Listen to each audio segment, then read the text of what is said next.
The Free Thinker Show. Ignite your mind, challenge the norm. You think AI is disruptive? Well, hold on to your hats, because we are diving into a story about Google that is going to blow your mind. Get this. Google, the king of search engines and AI, going nuclear. Like literally, they're investing in a network of mini nuclear reactors. It's wild, right? It really is. Yeah. What's really interesting here is that Google is playing chess while everyone else is playing checkers. They're not just looking for like a quick fix. They want to own a critical part of the future energy grid. And that's where these mini reactors come in. Okay, so let's unpack this a little. Why is Google, like a tech giant, suddenly so interested in nuclear power? Honestly, it all comes down to one thing: electricity. It's the lifeblood of our digital age. And the demand for electricity is skyrocketing, especially in tech hubs like, Silicon Valley, California. Those data centers are practically breathing down each other's necks for more power. Right. And don't forget about the electric vehicle revolution happening in California. More electric vehicles on the road means a much bigger strain on the existing power grid. Exactly. And all that strain leads to those dreaded brownouts. The lights dimming, your computer flickering, maybe even a total blackout. It's the power grid's way of saying, I can't keep up. And this is where Google's investment gets really fascinating. It's not like they're just trying to keep the lights on at Google headquarters. They're thinking much bigger. They're thinking about the entire future of energy. Exactly. They're anticipating the massive energy demands of the future, especially with AI and data centers. These technologies eat up a ton of power. So by investing in their own energy source, Google is not just planning to survive in a world that's only getting more digital. They're planning to thrive. It's like they're saying, if we want to keep innovating, we need to completely change how we power those innovations. So let's talk about this revolutionary technology. What exactly are these mini nuclear reactors and how do they work? Well, these reactors, which are being developed by a company called Kyros Power, they're actually tiny compared to the gigantic nuclear power plants we're used to seeing. Like, we're talking about 11/120th of the size. Imagine a reactor small enough to fit on a football field compared to one that takes up an entire city block. That's mind-blowing. What makes them tick? The key difference is the cooling system. Traditional nuclear plants use water to prevent overheating, but these new reactors use molten salt. And this isn't just some random sci-fi idea. It actually has huge advantages. Molten salt. That sounds a little like something out of Frankenstein's lab, right? It might sound a little unusual, but it's extremely effective. Molten salt operates at a much higher temperature than water, which makes the entire energy conversion process more efficient.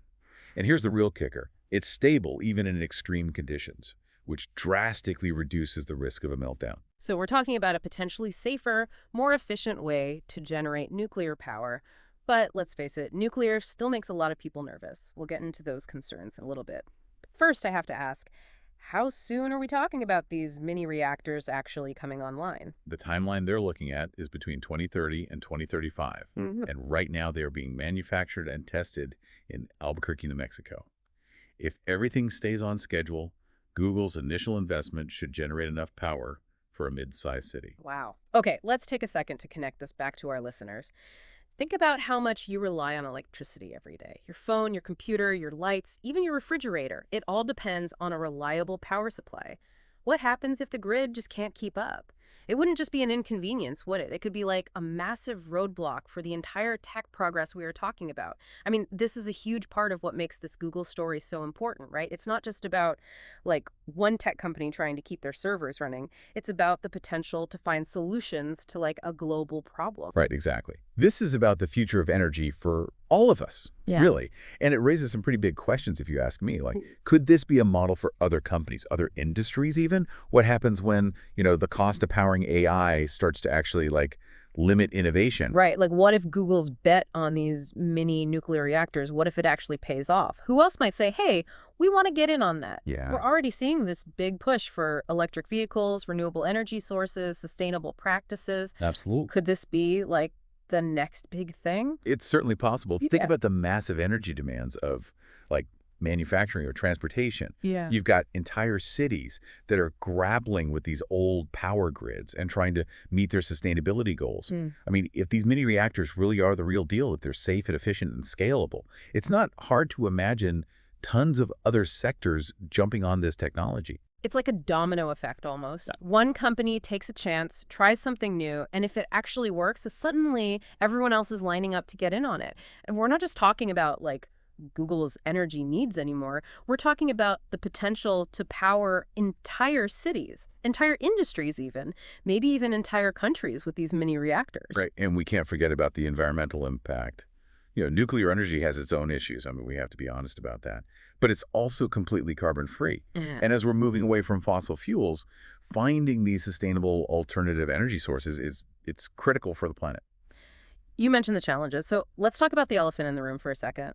Safety concerns with nuclear power. I mean, let's be real. When people hear nuclear, the first thing they think about is Chernobyl or Fukushima. Of course. Nuclear energy it has a past. And there have been those accidents, and they were awful. And people are right to be concerned. But it's also really important to remember that this technology has come a long way since then, and these new reactors are being designed with all of that in mind, with those past events in mind. You mentioned earlier that Kyros Power is using molten salt as a coolant, not water. Right. And they're saying it's inherently safer and way more efficient. Yeah. So how does that actually work? Well, it all comes down to the unique properties of molten salt.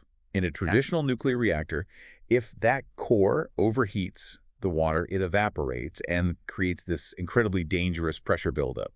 And that can lead to a steam explosion. Molten salt, though, it just doesn't evaporate the same way. It can handle these incredibly high temperatures without that huge increase in pressure. So it's like a safety valve. It prevents those, catastrophic meltdowns that we've seen in the past. Exactly. And there's even more. The mixture of molten salt, it also absorbs neutrons.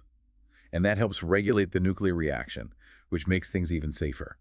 And if somehow things do go wrong, these reactors are designed so that they automatically drain all that molten salt into this separate tank, a passively cooled tank. And that basically shuts the entire reaction down without any human intervention needed. No need for external power or anything like that. Wow.